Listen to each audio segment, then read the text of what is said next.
Cuando te compras un dispensador de agua profesional de 20 litros, lo único que necesitas es un café que esté a la altura.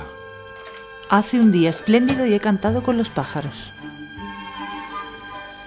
¿Será este el día perfecto para disfrutar del café?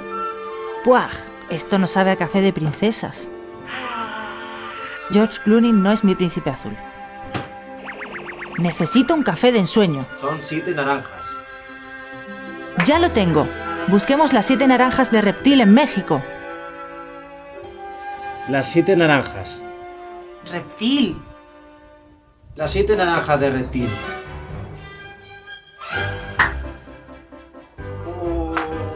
Cuando quieres un café de ensueño, tu solución es México. Visitemos Puebla, el lugar mágico donde hacen el café más chévere. Con mi localizador radar ha sido muy fácil encontrar las 7 naranjas mágicas. Creo que tengo tiempo de llevarme un limón para el tequila. Ándale. Aquí tenéis vuestro café de ensueño, mixteco. No me puedo creer que mis 20 litros de agua mineral vayan a servir de algo. Esta vez preparo el café yo. Esto huele a las bolas de un dragón. Vamos a probarlo.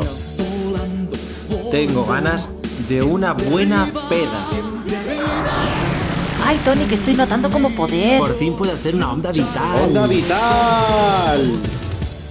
Siente el poder de México con el mejor café de la historia. Ensueño mixteco.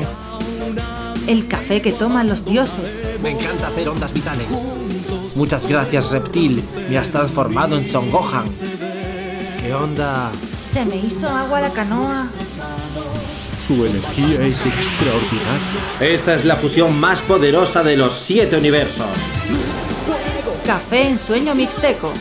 Bébetelo y... ¡Onda vital!